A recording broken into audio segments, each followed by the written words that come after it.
All right, shalawam. First off, I want to say all praises to Yahawashi, Yahawashi. I want to say double honors to the apostles and elders of GMS and to the elect out there doing the work in sincerity and truth. I want to say shalawam. I want to say Yahawashi, Yahawashi. Ba Waha Kadash Rakah. Okay.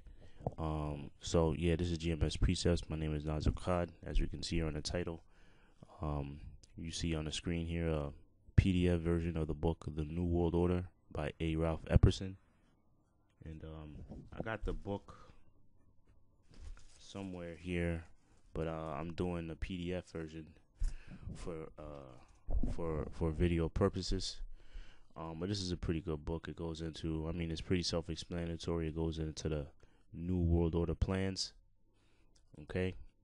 Here's some of the chapters. It goes into the New Age movement, which is a religion they want to push, or what that they're pushing. Goes into, Luciferian worship and, Illuminati. Goes into the Pyramid of Giza. Adolf Hitler, Karl Marx. It goes into the Great Seal, how the Great Seal is constructed. So, I didn't read this whole thing. I read a few chapters. I read up to a chapter, but then I was like, you know what, I'm going to just start jumping around.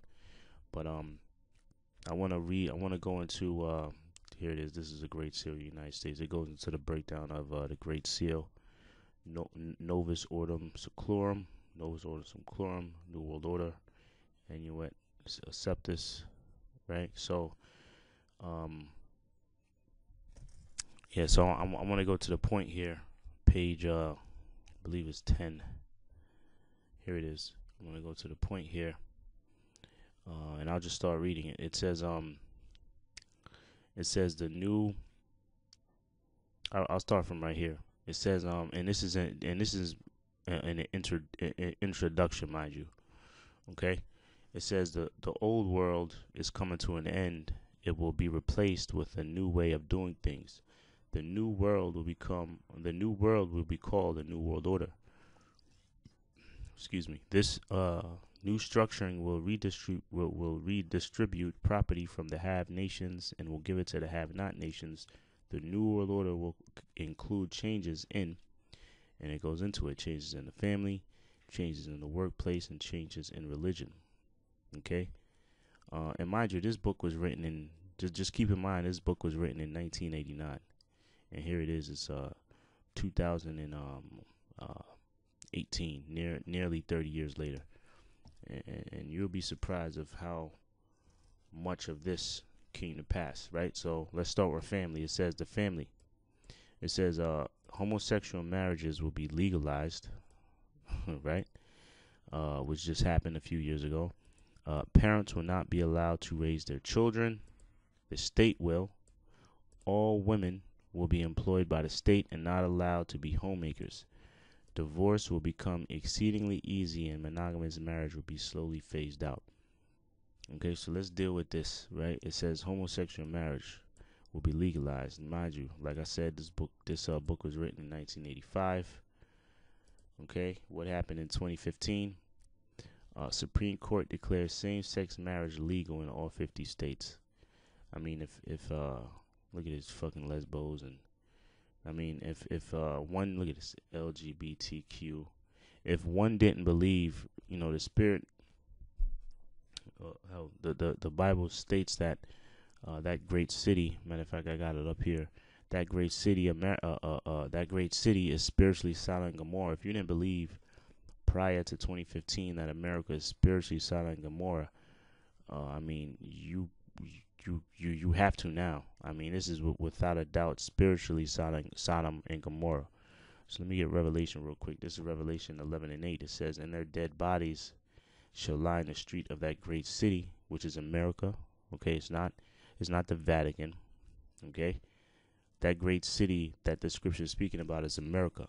Okay, and it says which spiritually is called Sodom and Egypt. All right, where also our Lord was crucified. Now it's also Egypt because it has a lot of customs as ancient Egypt, man. All right, this book goes into the Great Seal. All right, this book goes into the Great Seal the seal that's on your dollar bill, the same seal that's on your dollar bill, it goes into that, man. So America, without a doubt, is spiritually Sodom and Egypt, especially after this, especially after June 26, 2015. All right. So continuing on, it says parents will not be allowed to raise their children. The state will. All women will be employed by the state and not allowed to be homemakers. So this section right here is all one. This section right here all happened in one act. It happened by way of the feminist movement, right? Parents were not allowed to raise their children. The state will. How did that happen? Once the feminist movement basically was allowing women certain rights or the same rights as their men counterparts, and part of that included being in a workforce. All right, because if you're able to, matter of fact, I got the article. Salaki, I got the article going into that.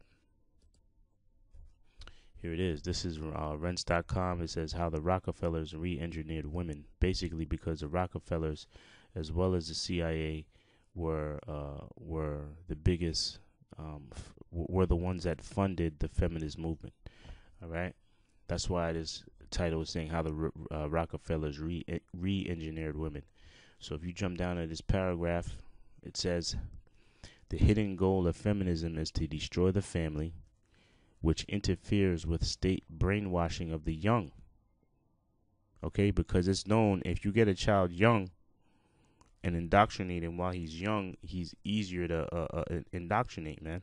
The younger you get him to indoctrinate him, the better it is, because that's the next flock, that's the next generation to grow up. Okay? So it says right here, the hidden goal, and that was part of their plan all along, man. Parents were not allowed to raise their children. The state will. Okay? And it says, and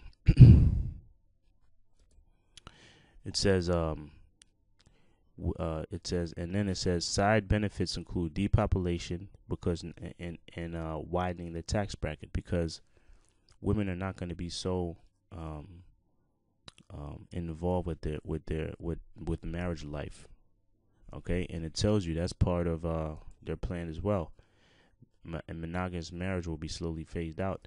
If a woman is going to be, their whole plan was a woman to be so involved and so concentrated on her career that a family life and raising a children and getting a husband became secondary, when in the scriptures it should be primary, man. All right. It says, this is 1 Timothy 5:14. I will therefore that the younger women marry, bear children, guide the house, give none occasion to the adversary to speak reproachfully. So that's the number one mindset of a woman, man. It should be to guide the household. But in this society, when everything is all turned upside down, what's their agenda of the feminist movement is to divide the household up, allow the women to work. Now you've able to tax the father as well as the mother, and now the kid is there not being raised by the mother, because around that time it was normal to be homeschooled. But around the feminist movement, what happened? You had a lot of funding from state governments to open up public schooling, okay, and push children to go into public schooling. Why? To be indoctrinated, because all public schooling is a place for children to get indoctrinated to become servants, man. Not to be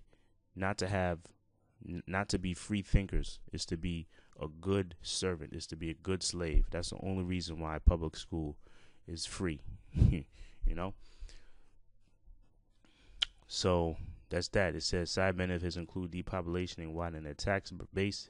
Displacing men in the role of providers also destabilizes the family, because you're gonna have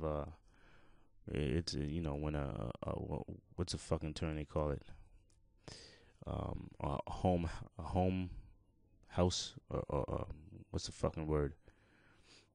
You know, when a dude's at the house and he's a man wife, or whatever the fuck the phrase is. All right, but that's gonna destabilize the household. And it said divorce will become easy, and monogamous marriage will be slowly phased out. Okay, because monogamy, what do they push these women in the society to be? Sleep around, don't get serious with nobody until you got your career all together. All right, don't get married until you're in your 30s. All right, because what women are more focused on a career. That's nothing but another method of depopulation, and it's known that if a woman has kid, um, after the age of 30 or 35, there's more risk factors. Okay, so let's move on to the next one. It says the workplace. The workplace, the government will become the owner of all the factors of production. The private ownership of property will be outlawed. Now, how do they do that? They got something called eminent domain, right? What is it? It says here. This is investigatinganswers.com. It says eminent domain is a legal strategy that allows a federal or local government to seize private property for public use.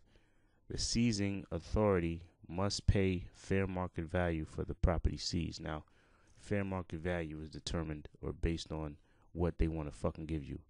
It's not fair market value. It's basically what they want to give you or what they feel the property's worth.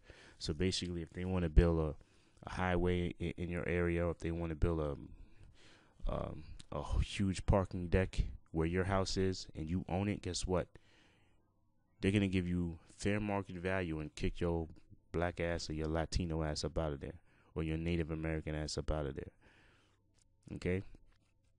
Or your cracker white ass too, because they don't give they want everybody to be, not only the Israelites, really they want to do away with Israel, you so-called Negroes, Latinos, and Native Americans, but Esau is so wicked, they're willing to enslave their own people.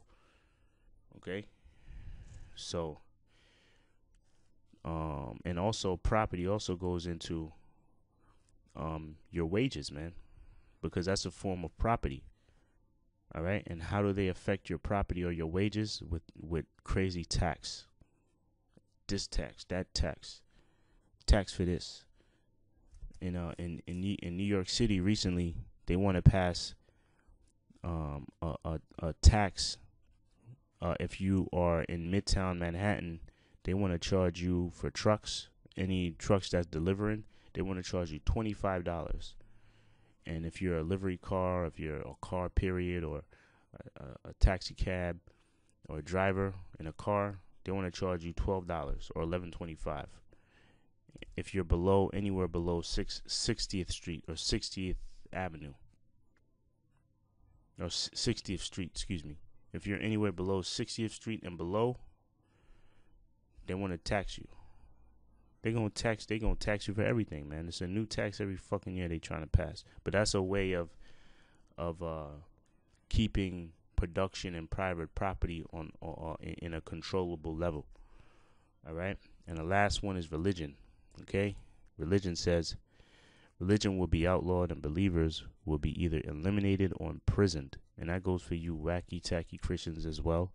That goes for you scoffers that identify yourself as Hebrew Israelites but want to scoff at the men of the Lord. That goes for you too. Okay? They want to do away with all religions. Right? And they want to, it says there will be a new religion, the worship of man and his mind. All will believe in this new religion. And all that is the worship of man and his mind. All that is Satanism, man.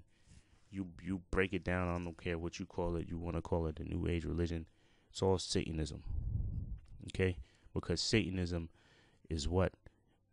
Making yourself or believing you yourself are a god, or you yourself are to be worshipped, or to be an idol. That's all Satan worship is.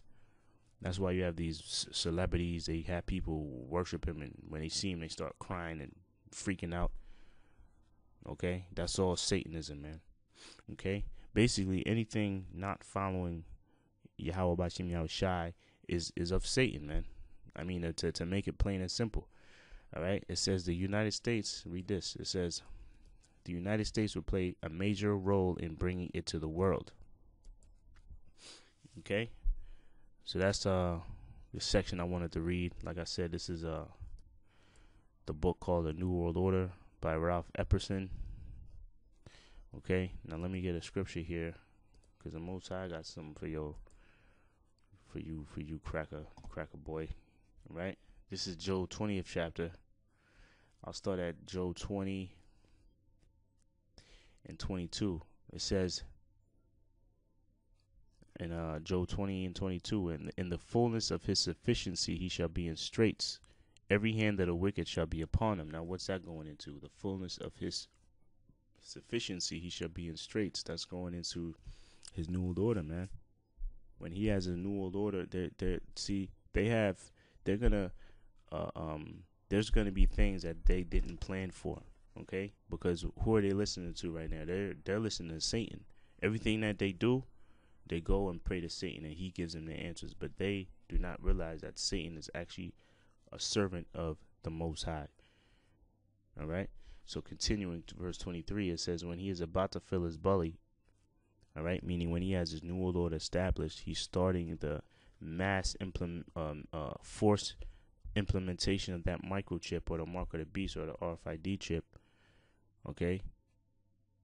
It says when he's about to fill his belly, it says the Most High shall cast the fury of his wrath upon him. And what's the fury of the Most High's wrath? The fury of the Most High's wrath are those missiles. Okay? Those ICBM missiles. All right? And it says, and shall rain it upon him while he is eating. Okay? A good analogy is the elites in the New World Order. You got your plate ready, you got your chicken, you got your sides, you got your starch, you got your carbs, whatever. You got your plate, you crack the bottle of wine open, you pour it in a glass. You got the table all set.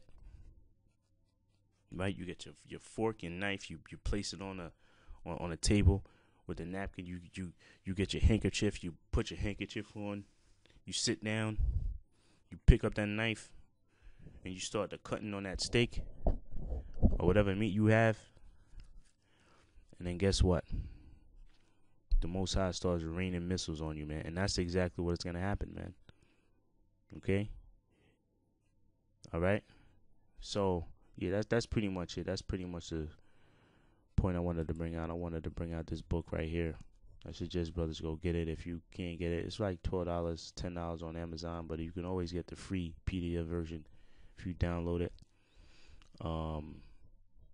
Yeah, but this is showing you that the New World Order is real. It's not a fairy tale, and you can see it, man. Okay, you can see it. All right, so that's that. Until the next show, shalawam.